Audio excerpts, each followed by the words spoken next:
one of the things that you're going to have to figure out is when you're coming back to meet with a prospect that you've maybe done the due diligence for, is how to actually present or go through the findings or what you're going to share, or your pitch. I don't care, whatever you're doing. And this blew my mind, but way back when I got into insurance in 2011, 2012, there was a guy that I had worked with, and he was like, man, I just go to one-page proposals, and at the time I was working for an insurance company. We had a thick summary of all the insurance that went line by line, cost for every single policy and line of coverage. And then you'd go through all that and you kind of present the final findings, right? And say, this is theirs, this is ours, here's all the areas we're better at, after you just kind of went through a nauseating insurance proposal. This guy was having a ton of success with one-page proposals. And I was like, man, that makes a ton of sense. It's simple. You get to the point. You're not beating around the bush. And so I started implementing it. I'll share one example, which is pretty cool. There was like a lumber dealer, and they didn't have enough business income coverage or something. And all I did was I went out, found a picture on Google of a burnt down building and put that in the middle of a picture. And I just had 3 questions. I can't remember what they were exactly. Like, hey, if this happened, what would you do? How would you expect it to be covered? And that was it. I came in, now here's the thing. I come in with the full proposal, right? All the details, if you're asking them to make a change, especially if you've quoted, but even if you're not, maybe you want a little bit more meat. So bring that separately, and then you have your one page. Well, anyways, I go through, I show it to him, and he was pissed off. He's like, man, what do we got to do to make this change? And I said, hey, here's the deal. And then I went back through the details and everything, but that was it. I captured his attention right away. He was engaged. And you got to understand, business owners, it probably depends on who you're working with. If it's a CFO, someone they might want more detail. But for the right personality type, the one-page executive summary is wonderful, because it gets to the point and people just don't want to read about insurance, right? Or hear about insurance or get a whole presentation. So I just kind of alluded to this, but one of the things that you really want to think through is the personality of your buyer.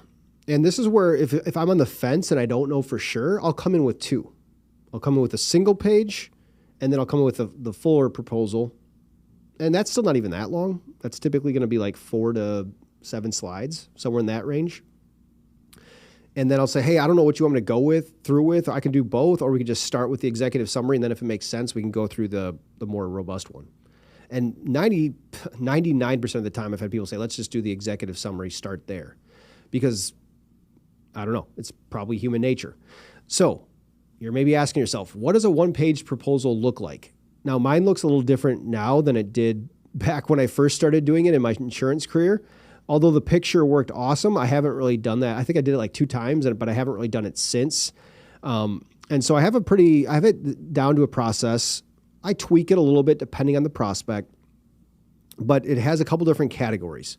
And this all fits on one page, but at the top it would just be their name and then executive summary and marketing plan. I think that's important because you don't want to talk, this isn't just a coverage review, right, or a policy review. That's a component of it, but it's also a marketing plan, right? A strategic plan for how we would partner with them and make sure they're getting the best deal in the market, okay? So the bullet points. I start with program/rate assessment. And this isn't long. This is a couple bullet points. And I'm not pointing out in this area, I'm not pointing out all the things that are right or awesome or just okay. It's like, these are just pain points I found. And I'll just bullet point them out. It could be like on this one I'm looking at here, uninsured, underinsured motorist limit, $1 million, overexposed. That's all I put there. And then we're talking, right? And then, so these are just bullet points. I'm not full sentences or anything like that. And then I put at the end of this potential savings, $50K to $60K. And this was based off of, on this sheet I'm talking about, I looked at the inland marine, the work comp, the auto, the GL, and I kind of looked at their rates and I said, hey, your rates here, I think we could save you $2 per rate or $2K per truck. Here's why, right? That's really powerful. I want to talk about one component on this when you're talking about rate assessments. You might want to bring with a side sheet, or if you can fit a little table on your one pager that would show the rates, right, of other clients and prospects you work with. So you'd have this prospect in column 1, and then you'd show column 2, column 3, column 4, and you show the actual, GL rate, auto rate, whatever, and you just go and you talk through that. And a lot of times, the reason I like to have that is because it's something tangible, right? If you're not quoting, you don't have actually firm numbers to go through. You're kind of making an AOR pitch, a pitch to list their risk. That's what you're doing. This is that tangible piece of information that they need to see, wow, yeah, I should make a move. Or, maybe it just confirms they're in a good spot and there's other areas you want to address around service, which we'll talk to here in a second. But anyway, so if you can fit the table on the one pager, great. If you can't, just bring in another sheet. That would just have just the table. That's really simple. But okay, so back to the deal. So one pager, program/rate assessment, just bullet pointed out what you think the rates are doing, how much you think you could save them, and overall if there's any coverage major issues, not Mickey Mouse issues. Okay. The big bullet point heading 2, market assessment, market feedback, whatever you want to call it. Hey, I did some research and I just put, on this one, I put never seen. I listed 4 carriers. I'm like, had never seen a submission. And then there was another carrier, hadn't seen it since 2016. And I just talked through that, like the research we did, the feedback I got, if I think some of those carriers are going to be beneficial to talk to. This is part of the pitch, guys. So you got to, deliver what you say you're going to deliver, right? When I talk due diligence, it's always around, hey, I have a program that will let you know if you're overpaying, if you're being properly marketed, and then lastly, if there's I'll share with you some strategies and some ways that I think would help sell your risk more effectively, get you attract the most interest from underwriters and get you the best deal. That's what I promised to them, right? So that's what I'm going to deliver here. So anyways, that's the market assessment. Then at this point, before I get into solutions and a plan, I remind them of their pain points from our first conversation. Now you can start with these. Actually, if I do a longer proposal, I will start with the pain points. But on this one, I worked them back in the middle here. I don't know why, but it doesn't really matter. I actually won this account, $30,000 in revenue. So I guess it really doesn't matter. But pain points. And then I just put no options, back to do a corner with large increase, no claims help. That's it. Very minimalistic, right? And they're like, yep, that's still the pain, blah, blah, blah. And it's a good reminder, be like, yeah, this is why I'm talking with you. Nothing's changed. And you're just repeating what you heard. That's it. You're a parrot. So there's no magic to that. Okay, now here's the plan, the solutions. Here's what partnering with us looks like, right? But so the title solutions and plan, and I put priority/goal. Here I put get one standard carrier to quote the entire package, reducing auto, work comp, inland marine. Also have an environmental carrier as an option to look at the package. That's it. And then I elaborate on this stuff. That's the whole point. And then underneath that priority, I put key selling points of the risk. This is really the game plan to show, like, here's how we're going to highlight you. This would be like a realtor going to someone trying to sell a house and saying, here's how we would stage your house, right? You got to, clean up your bushes in the front. Let's make sure you paint the walls, power wash the back patio, whatever. This is what you're doing. And so key selling points of the risk. So just an example of what I used here, quality of employees, tenure, health, training.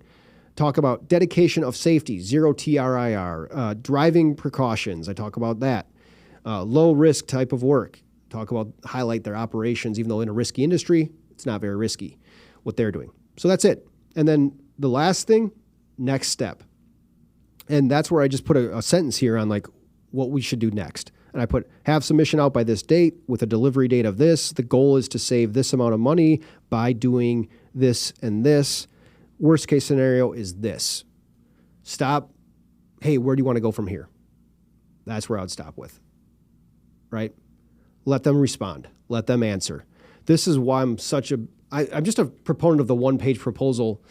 I'll tell you another story on this too, is so this one I won. I have another one that another client I think I will get, but I go to the prospect meeting and I bring a little PowerPoint and I just stapled it. I didn't make a fancy binder, and I get in there and the guys say, I'm so glad you stapled this thing. Our other broker comes in here with a big fancy binder and it's so long. And so that kind of just reinforced being simple, right? But when I was going through that PowerPoint, it was like 6 slides. I could see them kind of going through some different things. Now, we did spend a ton of time on a couple slides, but they were still kind of like fidgeting around. When you have the one piece of paper, there's nowhere to get distracted. They're staying zoned in. And so this is where I say, even if I was going to go with a long PowerPoint, I'm still kind of a fan of using the executive summary, the one pager, just to start there. And then if it's going well, you can then go to your PowerPoint and support it. Like, hey, this is for you to keep to look through after, but there is 1 or 2 slides. Let's go through this and this slide specifically because it came up in our meeting. Or you can be talking on your one page and address in the packet, oh, go to this page in the packet and let's look at this specific area. And then you keep it with them though, so they have that tangible item that, and it also, I get it, the perception of having a more robust PowerPoint, that's cool, right? So maybe that builds some credibility in their head, or like, oh, wow, they did a lot of work. So that is one of the upsides of having a PowerPoint, or you have a very analytical buyer. They want to see all the details. So I'm not saying not to do it. I'm just saying to also do the one pager and then have the multi-pager as your kind of backup. Hey, if you have any questions on this, let us know. Maybe it's a newer concept for you, but it's all about simplicity, guys. Don't make this more overly complex than it needs to be. If you enjoyed the video, though, do us a big favor. Subscribe to the channel. Subscribe to our newsletter. It comes out every Monday and every Friday, and I know you guys will get a ton of value out of it, so appreciate your time. Thanks.